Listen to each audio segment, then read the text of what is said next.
for the school report. Today we welcome Mike Beighley to the studio, the superintendent of the Whitehall School District, brought to you by Poppy Bus Service. The school report starts right now. It is that time again. It is time for our school report. I am joined by Mike Beighley. Good morning, sir. Good morning. How are you today? Not too bad. I'm glad to know someone else doesn't know what day it is this week either. So there's a whole week missing here for some reason, so yeah, let alone people. I think people think I'm kidding when I say a lot of times I don't know what day it is, but yeah, here it is, Friday.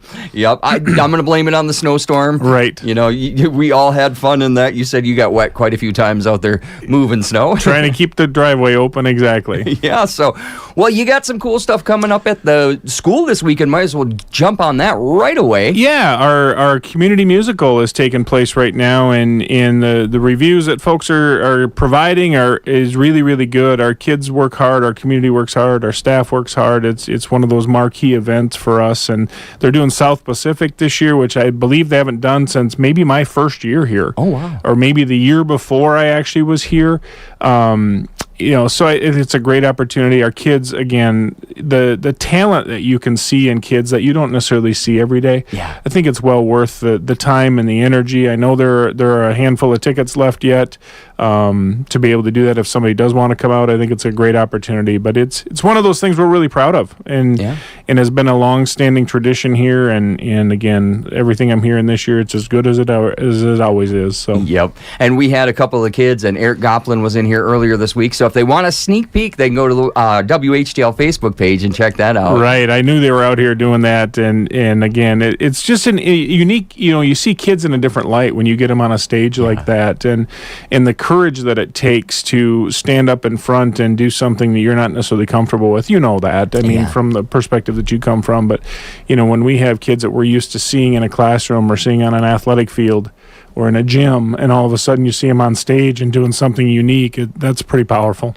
Yeah, and I've noticed my daughter, my middle daughter, was really involved in the arts, and she was in all the plays throughout school and stuff. And every once in a while there was that quiet kid who would try out for the play and be like the biggest star of the play. So that can happen too. Exactly, and one more indicator that we really sometimes we are quick to assume what folks are able to do and what they know and what they're comfortable with, and when you give folks opportunities to do something different, so many times they hit that limit that we provide. So when we take that away, now we see their real character, their real their capability, their real talents. So it's always a fun time for us. Yep, and that is great.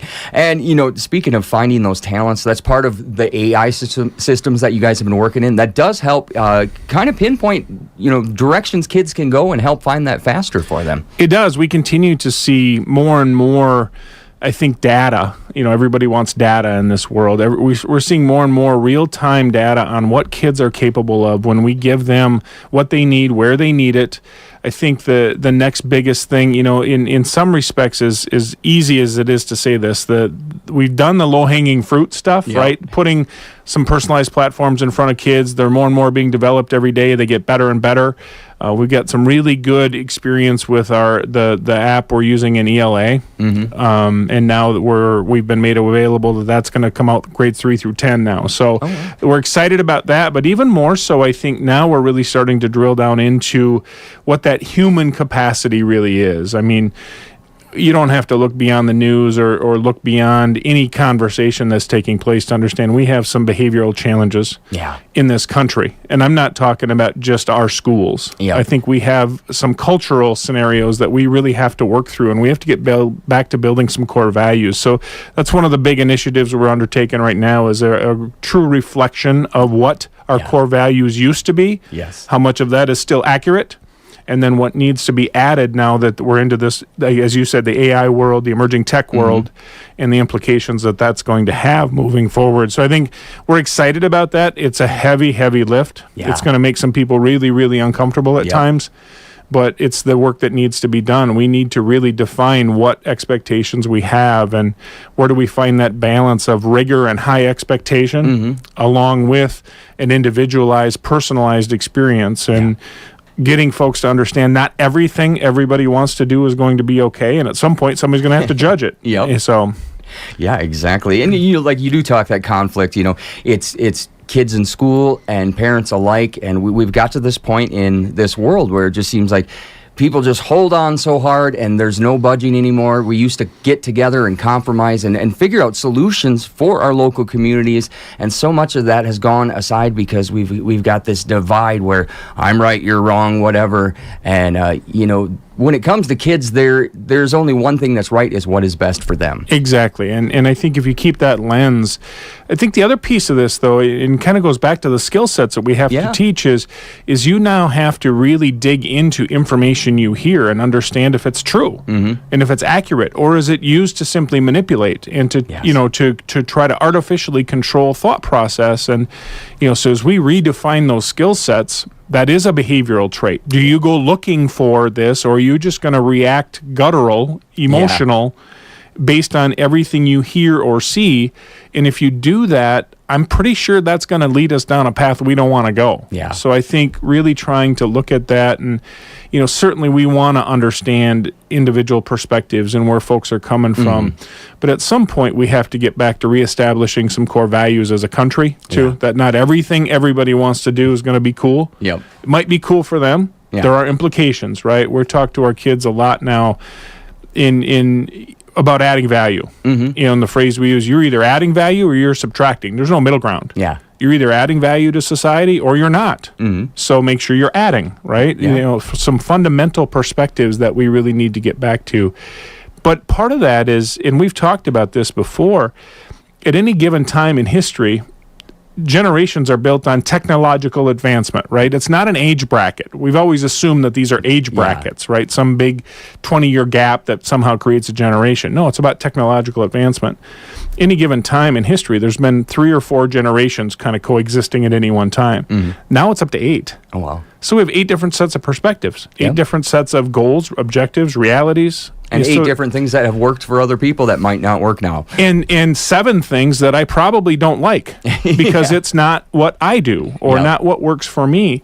And I think teaching kids, in working with kids and their parents and our communities, to understand that is the reality. We can be upset about it. We can be frustrated with it.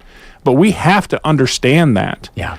And if we're going to take that on, we're going to have to do some things that are going to create some hard conversations at times. And we're in some of those right now. Yep. And part of those hard conversations is kids and parents alike got to get back to a thing called critical thinking, where you take all of the information without a bias and you look at all the information, the facts that are there without the emotion attached to it, and really dig in and critically think about it. That was one of the courses my wife took in college that was her religious studies course, and there was a course on critical thinking in that.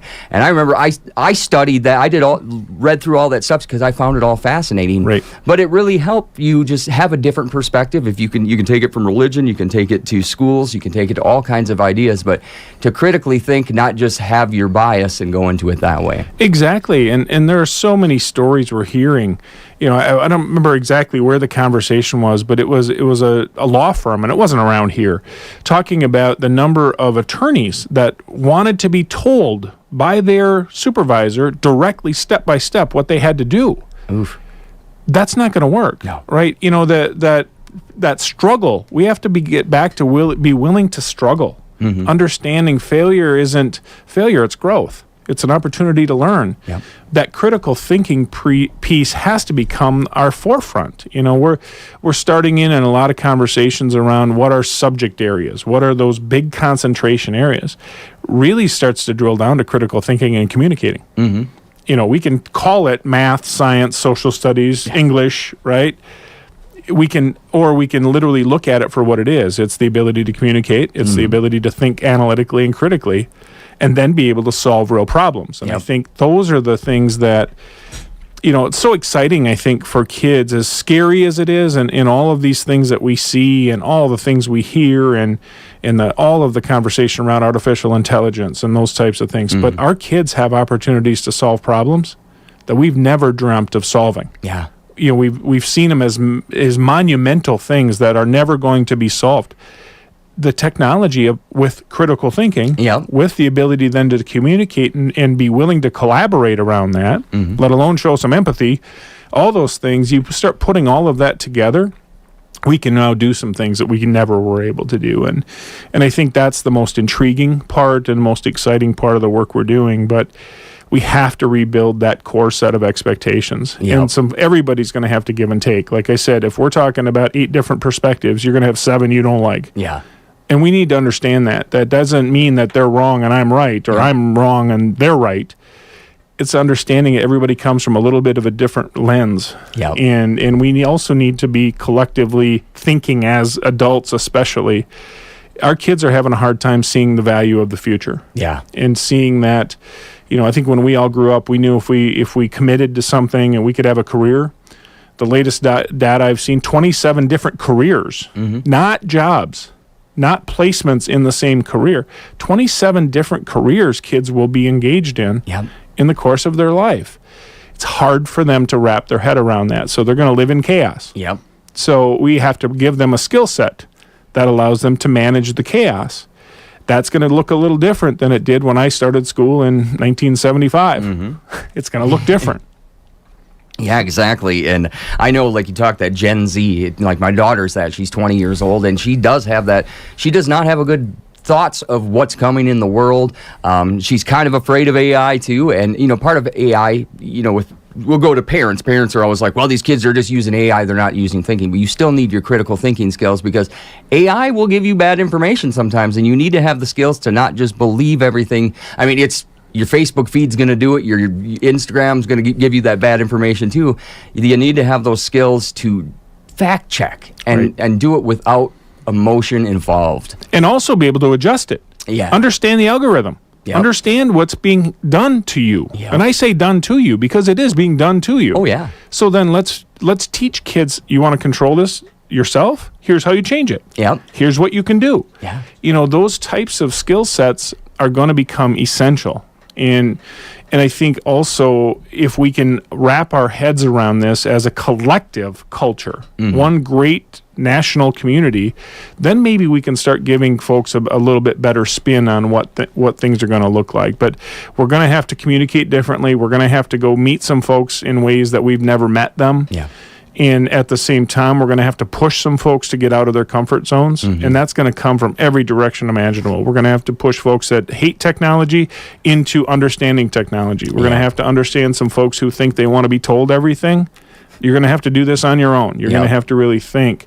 The whole banning versus using of technology. I mean, I'm so tired of that conversation, honestly.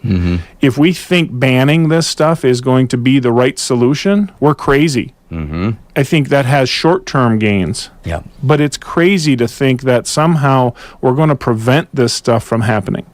We better be working with it to understand what the implications are, what the skill sets folks are going to need to be able to navigate this whole world, and then teach it. The last thing I think I get into that whole argument often about banning technology in schools. Well, we don't ban it at home. Yeah. I think that concept and a lot of discussion around cheating too.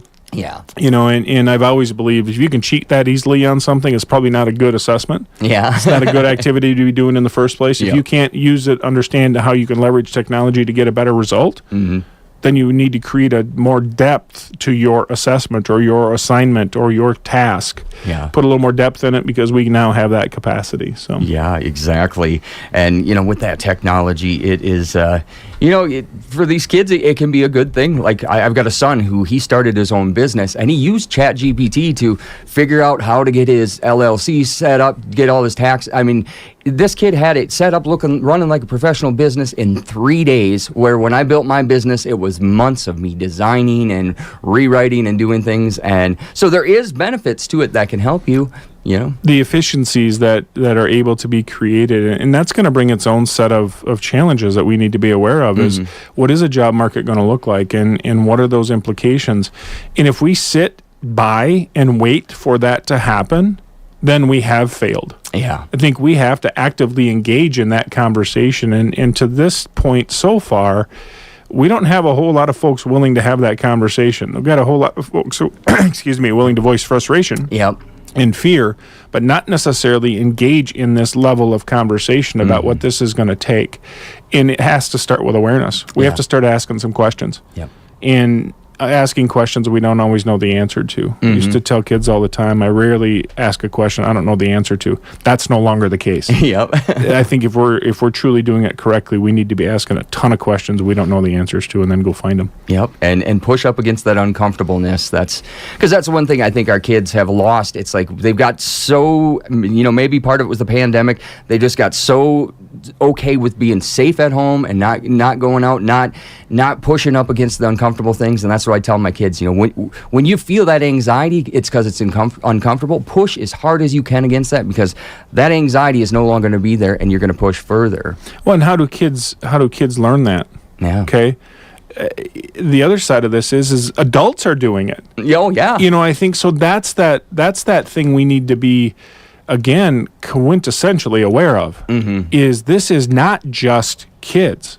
Yeah, it's an adult problem. This is an adult thing too, Yeah. and we're a couple of different generations into this type of behavior where we want to pretend that things don't exist, or we want to be taken care of. We want to be told exactly what we need to do, so we don't need to raise levels of expectations. We don't need to continuously improve. Yep. And that all becomes part of the challenge. But I think the good news is I think we're willing to take that on. I think our staff at school continues to really, again, like you said, push themselves outside that comfort zone. And it's a little scary. The results we're getting prove that this is the right task. It's just going to be a lot of discomfort. And then when you're forced into this world where folks can just pretend and go somewhere else that maybe isn't pushing the limits as far, that's a little bit of a scary proposition too. So again, I think I say that only because it's an eyes wide open approach. Yep. If we're going to do the right things, it's going to be at times painful. Yep. It's going to be at times uncomfortable. Doesn't mean it's not necessary. Yep. And that's what I read a study just yesterday, I think it was about that Gen X, or not Gen X, Gen Z, because I'm Gen X. So we had the baby boomers, and then kids like me and you, I think you're Generation X too. We had that, and us Gen X guys, our parents were so mean when we were little. So yeah, I think a lot of them kind of went this opposite way to just let the kids run free. I wasn't. I was a hard parent, but that did happen, and I think that rolls down into this next generation of like the parents, like you said, they want to stay home, they want to stay comfortable, and the kids follow that example. So the parents need to step up too. Right, and some of it I think is just the pace, right? The pace of life that we're living at, and the amount of information one has to process on a given day, and the access to that information. I don't know that there's any more dangerous behavior taking place than there ever has been. We sure hear about it. Yeah. And it created this paralysis in terms of we're so afraid of, again, the perceived failure. And some of that becomes that's where the social media piece comes in, right? Oh, yeah. Is you make a mistake or you do something that appears to be failure and you just get shredded. You just get ripped. And then it's hard to have that intestinal fortitude to say, you know what, I'm right. Yep. Because by humans, most of us are poised and primed to look at it and say, I'm probably wrong. First thing I do in the mirror, first thing I do when something happens, I take a look in the mirror and say, did I screw this up? Yeah. And sometimes the answer is yes. Then you have to own it. Yep. That's a hard thing to do, to walk in and say, listen, I messed this up. Yep. Let's fix it. Right? Instead of trying to bury it somewhere else or shift that blame to the next person. Yeah. I think that's part of this whole social media piece, which is also then part of the screen time issue. Right? Constructive use of technology is different than social media driven use of technology or screen time. I think we need to draw that correlation very directly going forward. If we're going to limit then the use of it for constructive purposes, we darn well better be limiting it everywhere else 24/7 around the social media piece. Yep, because it's that social media that I think is really damaging for kids and adults alike. That TikTok algorithm and stuff. I had TikTok once for a month, and that thing. All of a sudden, I went from like 3 hours a day of screen time to 6 to 7. I'm like, okay, I'm just wasting my time. Delete that, get that out. And so these kids get stuck in that cycle, or they get stuck in the improvement from friends. And and like you said, it's that failure. My failures in life, my business failures, things like that, are the biggest learning moments I've had in my life, and I learned the most from than just staying home and saying, well, I'm never going to do that because I might fail. Well, and then it brings back into integrity. It brings back in honesty, right? I can walk in and feel comfortable saying, listen, I need to get better. I need to do this. And I think, again, I go back to our folks. Our folks are very good at that in the first place. If anything, to a fault. They want to take responsibility and blame for everything that goes. But I think, that whole piece of that, you're right. What does that look like? And if we don't give kids some degree of experience with that in a controlled environment where we can also watch it, but that means we have to change expectations as adults too. We have to really be actively watching. We can't just assume that folks are doing exactly what we asked them to do because we asked them to do it. No, we're going to have to go back and really rebuild that culture. Yeah, and I think that's what we're all trying to do. I think you guys are trying to do too. And we're getting there. Yeah. We're making a lot of progress every day, and then every once in a while we got to take a micro step back and reload and go again, but that's what we do. Yep, that's life. That's the way it works. Well, exactly. Well, is there anything else you want to cover before I let you go today? I think that's good. I think it gives folks some things to think about. So there we go. It is always a pleasure talking with you, Mike. So sounds good. We will have you back next month, so I'm looking forward to it. I'll remind you too, because I'm the same way. I thought all week it was a day later than it was. So it'll be on my calendar when I get back. All right, Mike Beighley, thank you for coming in. We're going to jump back into the hits here on Coffee with Brian. The greatest hits, 102.3 WHTL. Some radio stations just play music.